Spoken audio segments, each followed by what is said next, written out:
ಇನ್ನು ಚಿತ್ರಗಳಿಂದ ಸುದ್ದಿಯಾಗಬೇಕಿದ್ದ ಮಾಣಿಕ್ಯ ಚಿತ್ರದ ಹೀರೋಯಿನ್ ಗೋಲ್ಡ್ ಸ್ಮಗ್ಲಿಂಗ್ ಆರೋಪದಲ್ಲಿ ಜೈಲು ಸೇರಿದ್ದಾಳೆ. ರನ್ಯಾ ಮನೆಯಲ್ಲೂ ಕೋಟಿ ಕೋಟಿ ಮೌಲ್ಯದ ಚಿನ್ನ ಹಾಗೆ ನಗದು ಸಿಕ್ಕಿದೆ. ಗಮ್ ಬಳಸಿ ಬೆಲ್ಟ್ ರೀತಿ ಚಿನ್ನವನ್ನ ಮೈಗೆ ಹಚ್ಚಿಕೊಂಡಿದ್ಲು ಅನ್ನೋದು ತನಿಖೆಯಲ್ಲಿ ಬಯಲಾಗಿದೆ.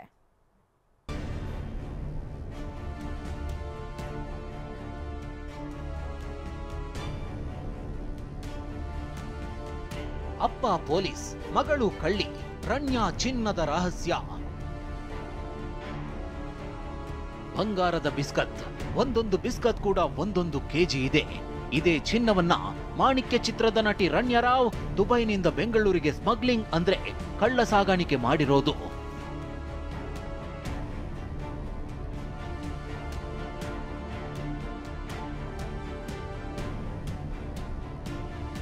ಅಪ್ಪ ಪೊಲೀಸ್, ಮಗಳು ಕಳ್ಳಿ, ರಣ್ಯಾ ಚಿನ್ನದ ರಹಸ್ಯ. ಬಂಗಾರದ ಬಿಸ್ಕತ್, ಒಂದೊಂದು ಬಿಸ್ಕತ್ ಕೂಡ 1 ಕೆಜಿ ಇದೆ. ಇದೇ ಚಿನ್ನವನ್ನ ಮಾಣಿಕ್ಯ ಚಿತ್ರದ ನಟಿ ರಣ್ಯಾ ರಾವ್ ದುಬೈನಿಂದ ಬೆಂಗಳೂರಿಗೆ ಸ್ಮಗ್ಲಿಂಗ್ ಅಂದ್ರೆ ಕಳ್ಳ ಸಾಗಾಣಿಕೆ ಮಾಡಿರೋದು.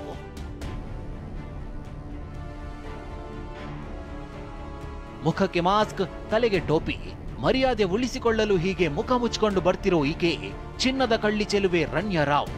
ತನ್ನ ಚಂದದ ಮುಖ ತೋರಿಸಲೆಂದೇ ಸಿನಿಮಾದಲ್ಲಿ ಬಣ್ಣ ಹಚ್ಚಿದವಳ ನಿಜ ಬಣ್ಣ ಬಟ ಬಯಲಾಗಿದೆ. ಡಿಜಿಪಿ ರಾಮಚಂದ್ರ ರಾವ್ 2ನೇ ಪತ್ನಿಯ ಮಗಳಾದ ರಣ್ಯಾ ದುಬೈನಿಂದ 14.2 ಕೆಜಿ ಚಿನ್ನವನ್ನ ಉಡುಪಿನಲ್ಲಿ ಇರಿಸಿಕೊಂಡು ಬಂದಿದ್ಲು. ಅನುಮಾನದಿಂದಲೇ ಬೆಂಗಳೂರಿನ ಕೆಂಪೇಗೌಡ ಏರ್ಪೋರ್ಟ್ನಲ್ಲಿ ದೆಹಲಿಯ ಡಿಆರ್ಐ ಅಧಿಕಾರಿಗಳು ರಣ್ಯಾ ರಾವ್ಳನ್ನ ಬಂಧಿಸಿದಾಗ ಕೋಟಿ ಕೋಟಿ ಬೆಲೆಯ ಚಿನ್ನ ಕಳ್ಳ ಸಾಗಾಣಿಕೆ ಅಸಲಿಯತ್ತು ಹೊರಬಿದ್ದಿತ್ತು. ನಿನ್ನೆ ರಣ್ಯಾ ರಾವ್ಳನ್ನ ಆರ್ಥಿಕ ಅಪರಾಧಗಳ ವಿಶೇಷ ಕೋರ್ಟ್ ನ್ಯಾಯಾಧೀಶರ ಮುಂದೆ ಹಾಜರುಪಡಿಸಲಾಗಿತ್ತು. ವಿಚಾರಣೆ ನಡೆಸಿದ ನ್ಯಾಯಾಧೀಶರು ನಟಿಯನ್ನ 14 ದಿನ ಅಂದ್ರೆ ಮಾರ್ಚ್ 18ರವರೆಗೂ ನ್ಯಾಯಾಂಗ ಬಂಧನಕ್ಕೆ ನೀಡಿದ್ದಾರೆ.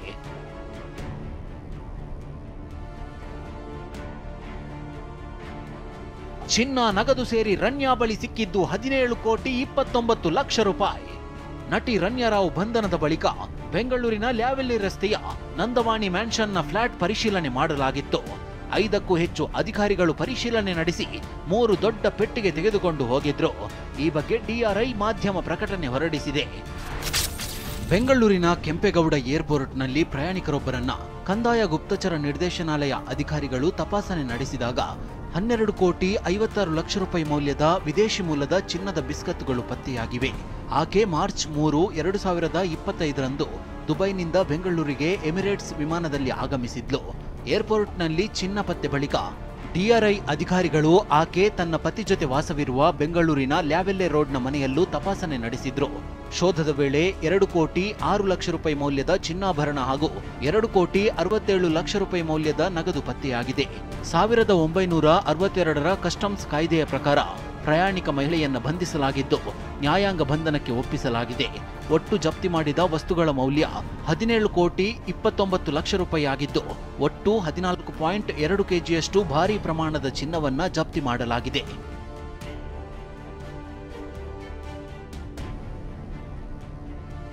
ರಣ್ಯಾ ಮನೆಯಲ್ಲಿ 2 ಕೋಟಿ 67 ಲಕ್ಷ ರೂಪಾಯಿ ಮೌಲ್ಯದ ನಗದು, 2 ಕೋಟಿ 6 ಲಕ್ಷ ಮೌಲ್ಯದ ಚಿನ್ನ ಸಿಕ್ಕಿದೆ.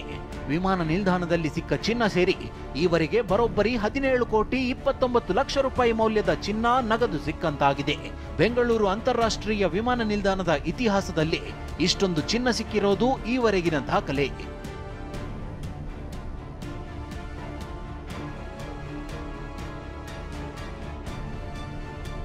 ಗಮ್ ಬಳಸಿ ಸೊಂಟಕ್ಕೆ ಚಿನ್ನದ ಬೆಲ್ಟ್ ಮಾಡಿಕೊಂಡಿದ್ದ ರಣ್ಯಾ ರಾವ್. ಇನ್ನು ತನಿಖೆಯಲ್ಲಿ ಸ್ಫೋಟಕ ಮಾಹಿತಿಗಳು ಬಯಲಾಗಿವೆ. ರಣ್ಯಾ ದುಬೈನಿಂದ ಏರ್ಪೋರ್ಟ್ಗೆ ಬಂದಾಗ ಏರ್ಪೋರ್ಟ್ನ ರೆಸ್ಟ್ ರೂಮ್ಗೆ ವ್ಯಕ್ತಿಯೊಬ್ಬ ಗೋಲ್ಡ್ ತಂದು ಕೊಟ್ಟಿದ್ದ. ಆಗ ರಣ್ಯಾ ಗಮ್ ಮೂಲಕ ಗೋಲ್ಡ್ ಬಿಸ್ಕತ್ಗಳನ್ನ ಸೊಂಟಕ್ಕೆ ಬೆಲ್ಟ್ ರೀತಿ ಹಚ್ಚಿಕೊಂಡಿದ್ಲು. ಅಲ್ಲಿಂದ ನೇರವಾಗಿ ಫ್ಲೈಟ್ ಹತ್ತಿ ಬೆಂಗಳೂರಿಗೆ ಬಂದಿದ್ಲು.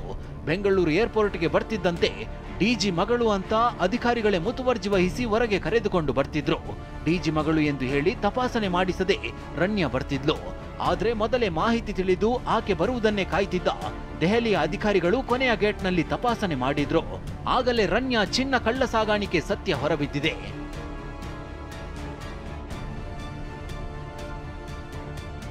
ವರ್ಷದಲ್ಲಿ 10ಕ್ಕೂ ಹೆಚ್ಚು ಬಾರಿ ದುಬೈಗೆ ಹೋಗಿ ಬಂದಿರುವ ರಣ್ಯಾ ಕಳೆದ 15 ದಿನಗಳಲ್ಲೇ 4 ಬಾರಿ ದುಬೈಗೆ ಪ್ರವಾಸ ಮಾಡಿರೋ ರಣ್ಯಾ ರನ್ಯಾ ದುಬೈಗೆ ಹೋಗಿ ಬಂದಿದ್ದು ಇದೇ ಮೊದಲ ಬಾರಿಯಲ್ಲ. 1 ವರ್ಷದಲ್ಲಿ 10ಕ್ಕೂ ಹೆಚ್ಚು ಬಾರಿ ದುಬೈಗೆ ಹೋಗಿ ಬಂದಿದ್ದಾಳೆ. ಕಳೆದ 15 ದಿನಗಳಲ್ಲಿ 4 ಬಾರಿ ದುಬೈಗೆ ಹೋಗಿ ಬಂದಿದ್ದಾಳೆ. ಹೀಗೆ ದುಬೈಗೆ ಹೋಗಿ ಬರ್ತಿದ್ದ ರನ್ಯಾ ಅಂತಿಂತ ಚಿನ್ನ ತರ್ತಿರ್ಲಿಲ್ಲ. 916ಗಿಂತಲೂ ಪರಿಶುದ್ಧವಾಗಿರುವ ಅಂತಾರಾಷ್ಟ್ರೀಯ ಮಾರುಕಟ್ಟೆಯಲ್ಲಿ ದುಬಾರಿ ಬೆಲೆಯ 999.90 ಮಾರ್ಕ್ ಇರುವ ಚಿನ್ನದ ಗಟ್ಟಿಯನ್ನೇ ಅನಾಯಾಸವಾಗಿ ಎತ್ತಿಕೊಂಡು ಬರ್ತಿದ್ಲು. ಪ್ರತಿ ಬಾರಿ ದುಬೈನಿಂದ ಬಂದಾಗ್ಲೂ ಈಕೆಯನ್ನ ಬೆಂಗಳೂರಿನ ಅಧಿಕಾರಿಗಳು ಪರಿಶೀಲನೆ ಮಾಡ್ತಿರ್ಲಿಲ್ಲ ಎಂದು ತಿಳಿದು ಬಂದಿದೆ. ಇದರಿಂದ ಗೋಲ್ಡ್ ರಾಕೆಟ್ನಲ್ಲೂ ಶಾಮೀಲಾಗಿರುವ ಬಗ್ಗೆ ಅನುಮಾನಗಳಿವೆ. ಇನ್ನು ರನ್ಯಾ ಬಳಿ ಕೋಟಿ ಹಣ ಸಿಕ್ಕಿರೋದ್ರಿಂದ ಜಾರಿ ನಿರ್ದೇಶನಾಲಯದ ಸಂಕಷ್ಟ ಎದುರಾಗುವ ಲಕ್ಷಣಗಳು ಕಾಣ್ತಿವೆ.